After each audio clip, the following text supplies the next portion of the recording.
So about a month ago, I decided to take the pictures you're seeing right now of the first McDonald's, as many would call it. Technically, you could say it is, you could say it's not. How it goes is like this. The first 8 McDonald's, or maybe 7, maybe 9, they were all in Southern California. They were just hamburger stands owned by the McDonald's brothers, the eponymous McDonald's brothers.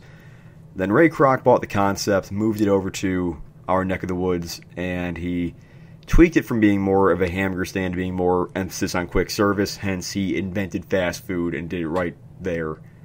And the city that it's in was a perfect location on the grounds that it was transitioning from being a, like, small town city in and of itself to becoming just another suburb, as all the other suburban towns in itself grew into each other, and they just became like a giant sprawl of urban suburbanness that went on forever and ever. So, perfect location after the Second World War, and first fast food restaurant, debatably, in the world. So, yeah, that was a sense of civic pride and stuff. But the city it's in is tearing it down, tentatively, because the city and the entire area in general is on a river that floods like a son of a bitch every single time it rains. It's like a joke.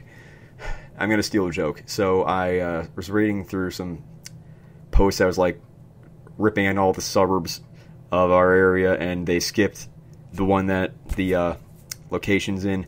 And somebody made a joke that said, "Oh, I can't go there. I don't own a submarine." And I chuckled at that a little bit. But yeah, the idea is that it's becoming way, way, way, way, way too expensive to maintain it every single time it gets wet, which it does a lot.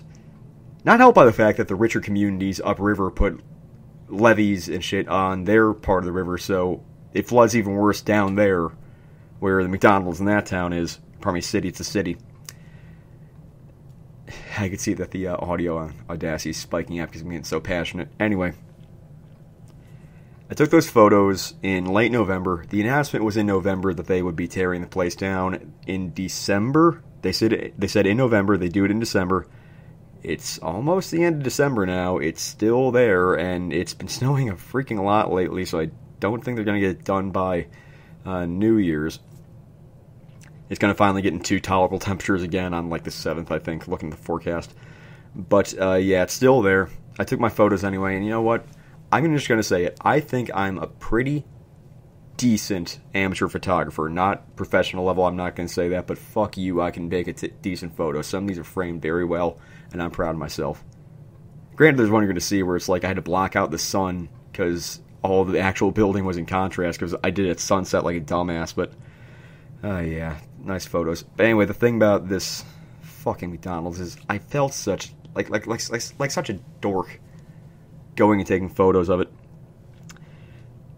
Although I wasn't the only person there. Some other lady drove by on an otherwise totally empty street. Not totally empty. It's like it's an underused street in the downtown area of the city, which itself is a suburb. Now, not be confusing.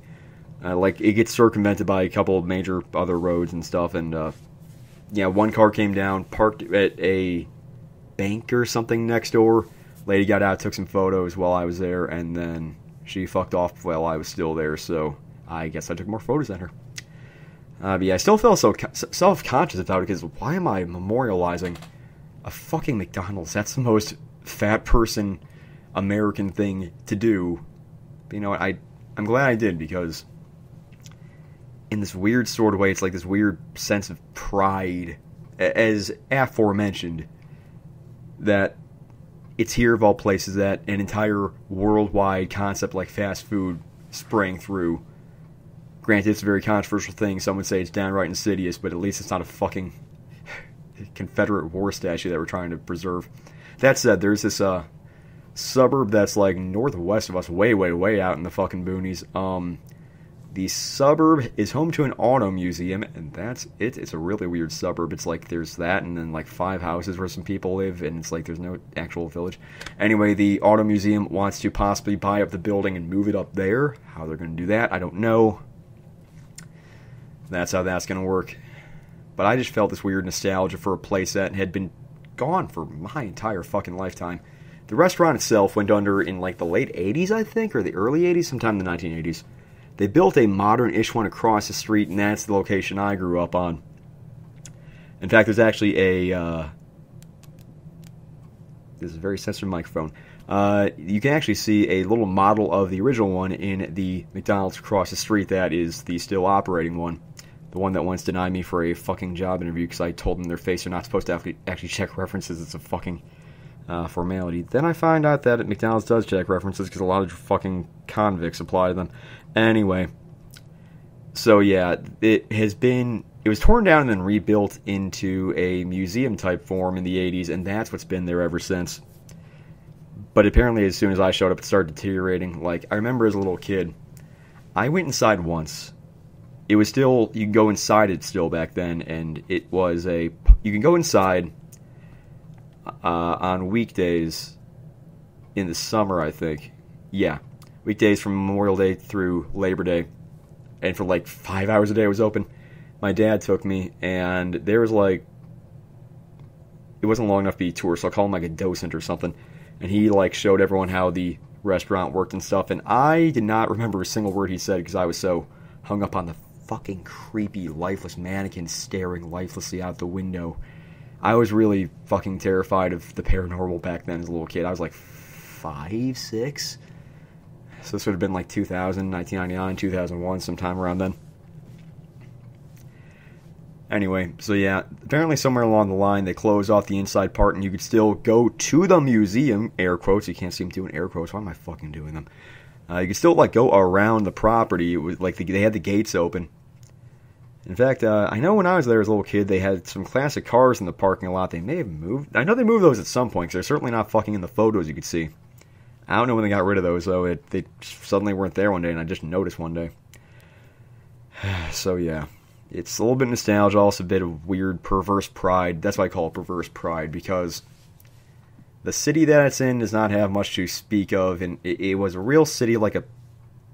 You could still see, like, imprints of how it was its own place once. You could see that the major U.S. highway that cuts through does that thing where it, like, splits the lanes, and there's a street going northbound, and then the opposite lanes go southbound, and then it meets again at the bottom of town like they do when they drive through small towns in the American Midwest and such. So it lost its individuality and became just another suburb. Then all of its other highlights include, let's see, there was a plane that crashed here in '79. There was a serial killer who didn't live here, but he got his victims from here. One of the rival high schools, the one I went to. Fuck you, guys. And what else happened? I think that might be it. It's picking me up, tapping my fingernails. Jesus Christ. Anyway. So yeah, I just feel... I don't want it here so much as I don't want it to not be here. It's just always been here, and so it's like a symbol for change that it's leaving.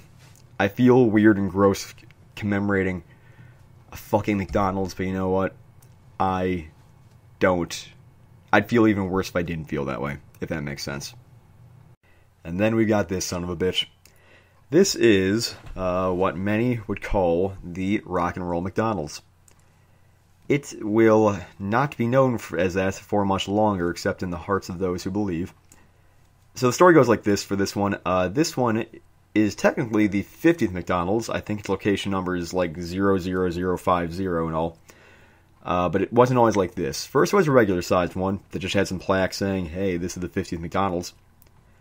Then in the late 90s, the Hard Rock Cafe showed up across the street, and then they tweaked the McDonald's to make it the Rock and Roll McDonald's, having some decorations and a little bit of memorabilia, I think. But it was an obvious ripoff. Then, around 2005 or so this would have been like the 50th anniversary of McDonald's as a concept, I guess. They tore down the original 50th McDonald's and built what you're looking at right now. 2 levels, and I heard from an unreliable source that it might have been the first location to have a 2-lane drive-through. And they really play up the rock and roll theme here. They've got some memorabilia, but not too much. It's mostly just like commemorating life since the 50s. Like that's what the entire upstairs is for the most part. That plus a thing commemorating Ronald McDonald House Charities. I had remembered there being more memorabilia, but then again, I had not been there for a while. And by the time I got there, they were already in the process of closing down shop because this one is not going under technically, but they are going to close it down on December 30th. They're going to remodel it, and when it opens up again, it will not be the Rock and Roll McDonald's anymore. And I dare say that is because McDonald's as a corporation, they are fucking embarrassed by it. Because again, a blatant ripoff of the Hard Rock Cafe across the street. And you know Hard Rock Cafes, that company's not doing too great either. Closing down locations like fucking New York and Los Angeles and big motherfucking cities. Well, they open up locations in goddamn Anchorage and Tbilisi, Georgia, or wherever the fuck they're going next. Ankara, Kazakhstan, or I don't know. I looked at a Wikipedia list of locations a few months ago. But yeah, the McDonald's corporate is embarrassed of it. They're based in the suburbs. They do not want their big one downtown to give them a black eye, as it were. And I work on a tour bus downtown, and our stop is for the Hard Rock Cafe, but it's a one-way street, so we always stop by the McDonald's on the other side of the street. And so I always have to draw attention when the people say, "Oh, that's a big McDonald's," and I have to explain, yeah, it's 2 floors, and they charge you for parking, and I think they even had a fucking gift shop in the back. That was where they actually had the Rock memorabilia, I believe. It was like a little shed thing that was torn down by the time I got there. I didn't take any photos of that because I just wanted to get the fuck home by that point. Plus, it was like 10 degrees out, so I wanted to get to the train and take my ass home. They were also apparently taking down some of the statues out in the front away, but I didn't check because, again, in a rush to get out. I will elaborate on this later. So yeah, this one does not have its days as numbered. It's just going to have a makeover and forcibly make itself into what it should be. Just a McDonald's that is more metropolitan and less tacky. Because I always said on the goddamn tour bus, it's the world's tackiest McDonald's. I didn't say that, but I insinuated the shit out of it. Hell, if my crowd was with me, which they rarely ever were because I'm the least good tour guide in my company, I don't know how the fuck they have not fired me for sucking yet. If my crowd's actually listening to me, I will drop things like, "Oh, you know why I hate this thing? Is like, hey, world, welcome to America. Here's a 2-story McDonald's." And then all the, like, British and Australian people would laugh. And then all the Americans give me, like, dirty fucking looks, but whatever. They didn't tip me anyway. Anyway, I said anyway twice in a row. But what I am getting at is this. This one looked a lot nicer when I first showed up here when it was reopened around 2005, 2006. It was clean. There were not as many, like, junky-looking people hanging out around. Well, everything's operating still, because in addition to tearing down the gift shop / exhibit of rock stuff, plus the statues, they also got rid of the little McCafe thing on the upstairs level. That's what that was all about. And, yeah, this time there was trash all over the place. Not all over the place, but it's clearly not as kempt as it should be. The bathrooms were freaking, not disgusting, but they were not a place where I felt like I should be for too much longer. I felt like somebody would come in anytime and start, like, doing crack or something. There were some people having some very loud conversations on phones and some very angry-looking people who were giving me side-eye, so that's why a lot of these photos of the upstairs are so, like, clearly rushed and they don't have all the detail I'd like them to have. I was trying to not piss off the person having a conversation on the phone right behind me, so I think they're just right out of shot at some point. In one of the photos, there's like an abandoned jacket. I don't know where the fucking owner of that thing went. But yeah, the Rock and Roll McDonald's, that was not even so much about rock and roll, but really played it up even though they shouldn't have done that. I won't miss this one as much. Because not only did it go downhill, but when I went there, Thursday night, let's start at the beginning. So, I walk in and I look at the menu to see how, try to remind myself how I order my usual. One of the employees, the cashier girl, she waves me over to one of the registers, and then her manager standing right behind her.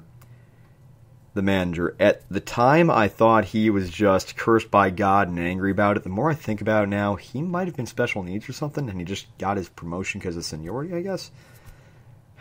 Well, the fact of the matter is, managers are like, "No, you have to go to your register over there. This register is just for ex-employee. You have to always do it at your register right there. She's signed in here." And so the Cashier girl is like trying to feign off, and I don't even know if it's embarrassment, just like frustration. She's trying to make it look like she don't give a shit, and she does a good job, actually. But waves me over to her register. I'm just like, hey, manager's right. And she does not, she doesn't respond to that. But I try to make my order as simple as possible. So my usual McDonald's order when I feel like killing myself. My order is a quarter pounder meal, no cheese, no onions, extra pickles. Because I'm fucking insane. So I decided to make it easier for her. I instead say a number 2 meal because it is listed as number 2 on the menu. Makes sense, right? And so I tell her I'll have a number 2 meal, please, and she just gives me this look like I'm going to say more. And I do say more, but I was like waiting for her to say yes before I add it on. So I'm saying, also, can I get that no cheese, no onions, extra pickle? She types it in, and she gets it all right. Everything's paid for. I get my receipt, and I go over to the place where the orders are fulfilled, and I look at it, and sure enough, there's a fucked up thing on the... Oh, sorry about the sound. There's a fuck up on the receipt. It says a 2 cheeseburgers meal. It still got the no cheese, no onions, extra pickle, but it said 2 cheeseburgers. I'm like, oh, did she fuck it up? Please don't tell me she fucked it up. I get the food, and sure enough, it is 2 cheeseburgers instead of a quarter pounder, and so I tell the gentleman who gets my... food out, and I'm like, I didn't ask for this. I asked for a quarter pounder. Well, the manager's right there, and he's like, what the fuck did he say? He's like, is there a problem? I'm like, yes, I tried to order a quarter pounder. I said number 2 meal, and it came up as 2 cheeseburgers. And I swear to God, this guy says, no, a number 2 meal is a 2 cheeseburgers meal. It didn't look like it said that. A number 2 meal is always a number 2 cheeseburgers meal. A quarter pounder meal is number 3. And I'm like, no, number 3 is a double quarter pounder meal. And I'm pointing at the fucking menu at this point. And then I swear to God, the son of a bitch goes, you know why it's like that? Because that one is wrong. It's number 2 has always been a 2 cheeseburgers meal. A quarter pounder meal is number 3. That sign is wrong. And he was saying this to me as though I was supposed to fucking know this. Again, if I didn't come to the conclusion that the guy probably has some issues upstairs, I would probably be doing the Caucasian thing and trying to get him fired right now on the phone with corporate. But I don't feel like doing that right now. But suffice it to say, they remake my shit. I double-check the burger after having to remind the guy that I still want no cheese, no onions, extra pickle, because cheese you can't scrape off, onions contaminate everything with their disgustingness, and pickles, I just want my pickles. Everything turns out fine. The soda's a little bit warm by that point, and the fries are a little bit cold. But fuck it, I'm eating McDonald's. I can't be picky. But yeah, I'm going to have a negative experience of that one manager being a dick to his fucking employees and to me. Like when I'm in a position of customer service and a customer gets too much shittiness, I will make it clear that my philosophy is that we are here to serve, but also you're a guest in our house, and if our rules are not that unreasonable, you really ought to follow them. I think I was being reasonable, though, in saying, how the fuck was I supposed to know that your thing was keyed in wrong? And he was explaining to his employees, always repeat what they want to make sure it's right. The numbers are wrong because some McDonald's are moving on to this listing. We have the old one. And I guess that makes sense. Those are going to be closed for a while. They can redo their shit then, but I'm going to have negative fucking memories associated with these goddamn photos. And on my way out after taking the photos upstairs, there was a giant box of McCafe coffees, and I heard him saying to some person, I'm really stuck in the audio, my bad. I heard him saying to one of the employees, you need to take 10 of these coffees and put them back in the coffee maker. They ordered 50, they made 60. Maybe I shouldn't be mocking his voice, but I need you to understand how jarring it was, and that I'm not just drawing insane conclusions to say that he must have been done, because he also kind of sounded like it. But yeah, the rock and roll McDonald's, that one's going under 2. I won't miss it as much, and yet this one's going to get better treatment than the other one. Well, such is life. Thanks for entertaining my bullshit, and